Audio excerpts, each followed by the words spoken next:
It's you, yeah. میں ایک ننھی منی ٹہنی ہوں۔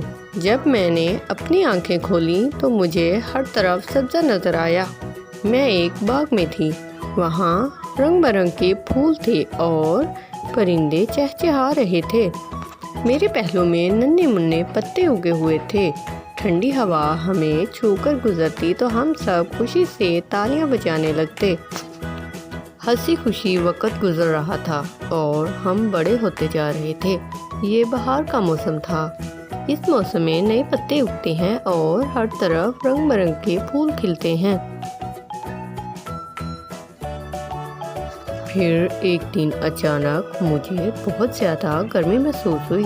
میں نے اپنے پاس ایک ننھے منھے سے پتے سے پوچھا، منو، کیا تمہیں بھی گرمی لگ رہی ہے؟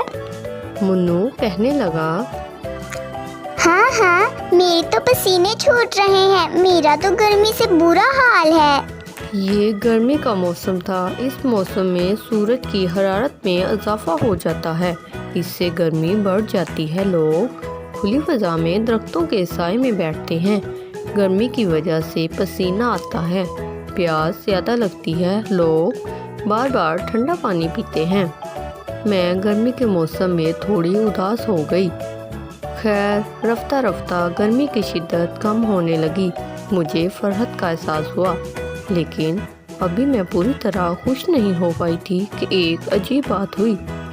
اچانک پھول مرجھانے لگے، سب پتوں کے رنگ بدلنے لگے، کچھ پتے سوکھ کر جڑ گئے۔ ایک دن درخت کا آخری پتا بھی جڑ گیا اور زمین پر گر گیا۔ یوں میں پتوں سے خالی ہو گئی۔ تنے نے مجھے بتایا، یہ خزاں کا موسم ہے، اس موسم میں سب پتے اور پھول مرجھا کر گرنا شروع ہو جاتے ہیں۔ خیر، یہ موسم بھی گزرتا گیا اور کچھ دن گزرے اور بہت ٹھنڈی ہوائیں چلنے لگیں۔ مجھے تنے نے ایک بار پھر بتایا، اب سردی کا موسم آ گیا ہے۔ اس موسم میں لوگ سردی سے بچنے کے لیے گرم کپڑے پہنتے ہیں، سویٹر اور کوٹ بھی۔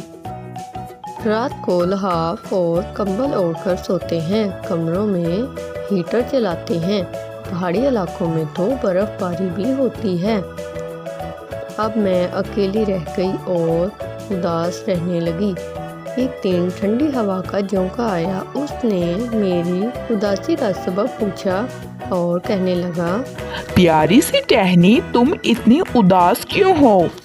میں نے ہوا کے جھونکے کو بتایا، بدلتے موسموں نے مجھے پریشان کر دیا ہے، میں کیا تھی اور کیا ہو گئی ہوں۔ جھونکے نے مجھے پیار سے سمجھاتے ہوئے کہا، موسموں کے الٹ پھیر میں اللہ تعالیٰ کی حکمت پوشیدہ ہوتی ہے۔ مختلف موسم مختلف قسم کے پھل، سبزیاں اور فصل اپنے ساتھ لاتے ہیں۔ رنگ رنگ کے موسموں سے اللہ تعالیٰ کی مخلوق اکتاہٹ کا شکار نہیں ہوتی۔ اب مجھے ہوا کی یہ بات سمجھ میں آ گئی۔ میری اداسی بھی ختم ہو گئی اور میں نے ایک سے زیادہ موسم بنانے پر اللہ تعالیٰ کا شکریہ ادا کیا۔ پیارے بچوں، ہمیں بھی اللہ تعالیٰ کی نعمتوں کا شکریہ ادا کرنا چاہیے، کیونکہ اس نے کوئی بھی چیز نکمی اور بیکار نہیں بنائی۔ میری طرح آپ بھی اللہ تعالیٰ کا شکریہ ادا کیا کریں۔ It's you, yeah. پیارے بچوں، اگر آپ کو میری ویڈیو پسند آتی ہے تو اسے لائک، شیئر اور سبسکرائب کرنا مت بھولیے گا تاکہ میری ہر ویڈیو آپ تک پہنچ سکے۔ Thank you so much.